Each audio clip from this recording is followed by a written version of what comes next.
Halo, selamat datang di channel Ruang Taktik.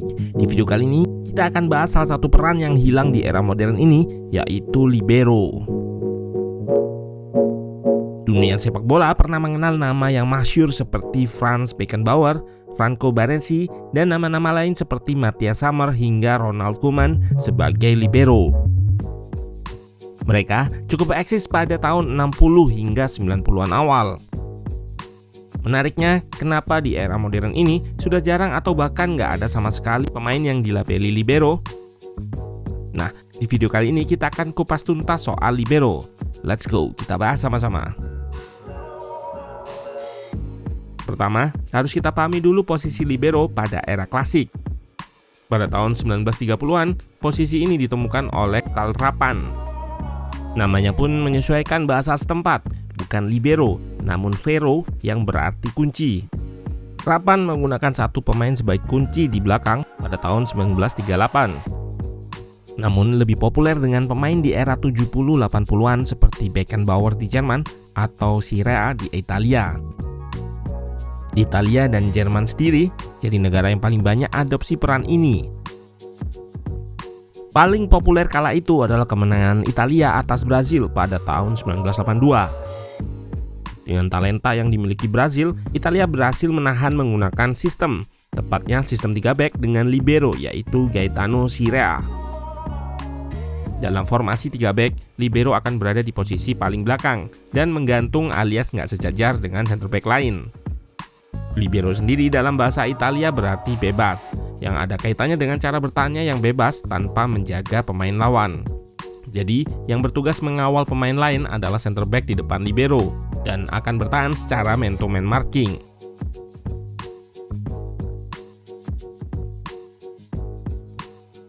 Di Inggris, libero disebut sweeper lantaran tugasnya lebih banyak menyapu bola ketika rekan-rekannya lepas.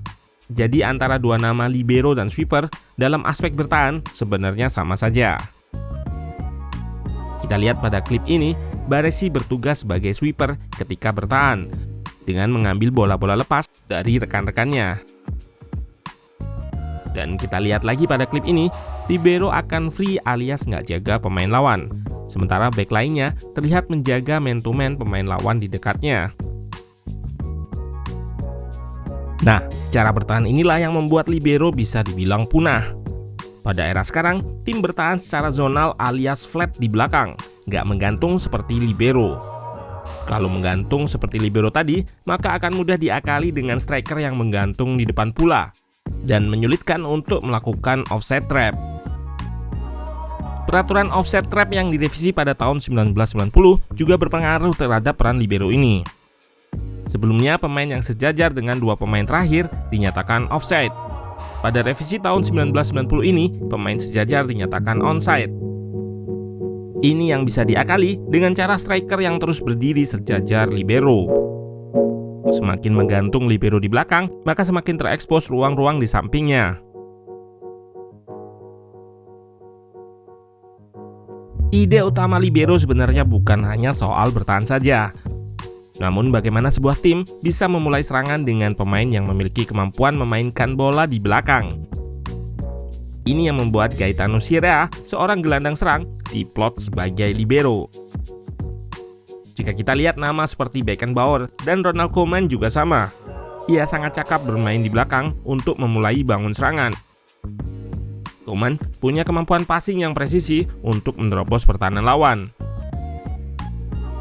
Yang juga nggak banyak dilakukan center back di formasi 3 back sekarang adalah overlap ke depan seperti yang dilakukan Koeman ini. Di era sekarang yang overlap adalah center back terluar dari formasi 3 back atau bukan center back di tengah. Kita kenal dengan sebutan wide center back yang sudah pernah kita bahas juga di video lain.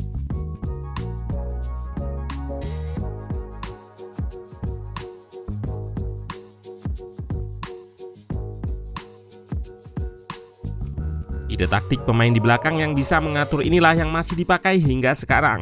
Namun, berganti nama menjadi ball playing defender atau back yang mampu memainkan bola atau punya kemampuan mengatur serangan dari belakang. Kemampuan ini sekarang sudah sangat jamak dipakai, alias dimiliki hampir semua back modern. Tentunya dengan level yang berbeda-beda. Teman-teman bisa amati di tim kesayangan masing-masing. Rata-rata center back bisa memainkan bola. Yang membedakan adalah skill set kemampuan passing atau dribblenya. Hal ini juga lantaran makin banyaknya tim lawan yang melakukan high pressing atau press di area lawan saat bangun serangan. Kemampuan mengumpan dari seorang back akan jadi krusial. Jika back gak mempunyai kemampuan ini, maka bola akan mudah dibuang ke depan. Dan possession juga akan mudah berpindah ke lawan. Pembedanya ball playing defender dengan libero, seperti yang sudah disebut di awal tadi, adalah di cara bertahan yang gak menggantung. Tim-tim di era sekarang lebih bertahan menggunakan zonal yang flat di belakang. Jika ada yang menggantung, tentunya striker akan mengekspos ruang tersebut.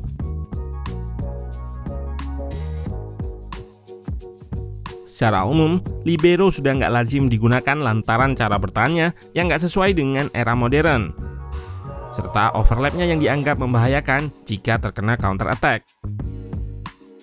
Pun begitu, Ronald Koeman pernah memasang Frenkie de Jong di posisi center back tengah menggunakan formasi 3 back di Barcelona, sedikit mereplikasi apa yang diperankannya dulu.